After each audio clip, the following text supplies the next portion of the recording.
Resilience, the ability to bounce back, ideally with a smile on your face saying, hey, give it to me again, I want to keep going. That lovely expression, one of my favorite quotes. Success is being knocked down 7 times and getting up 8. The ability to keep coming back. One of the tough things with resilience is that we grow it by going through difficult times. People who are in gyms and do physical exercise understand that it is actually by exercising your muscles to such a point that they're strained that you actually grow.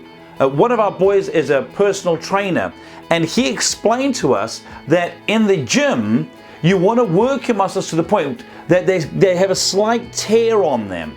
Because what then happens is that when they repair stronger. And that's why people grow muscles. That's why you get sore muscles, because of that strain and that repairing that's happening. I know that when I broke my arm as a younger kid, and I went for an x-ray the second time around, so I broke my arm, had the plaster come off, and went running along, leapt for a step, the step moved, and I fell down again, and went to the doctor, and they x-rayed my arm, having just had my plaster come off from my previous break, and discovered that in a very rare case I had, that I was one of the few people who had fractured their arm where the previous fracture had been. Now the reason that was quite rare is because when two bones break, when they come back together again, the bone actually grows around them, so it's actually a little bit thicker.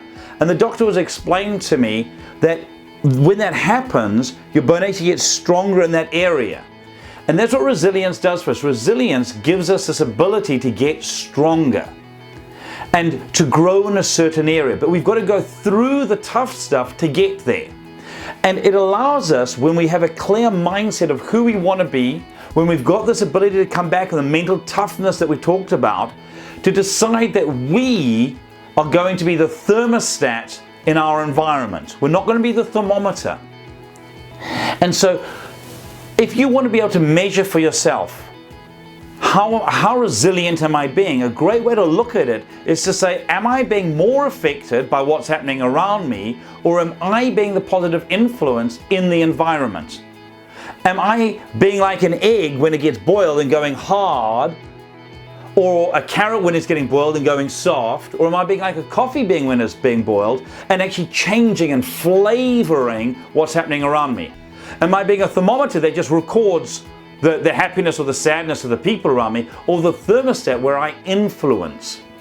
You see, when we start to get resilient, we can go through these things, learn from them, and become a better person through it. Which areas do you need to work on? Here's to your success.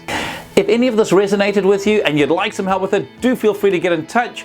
Drop me an email at mike@thinkright.co.nz or 0272 987 523, or our website www.thinkright.co.nz.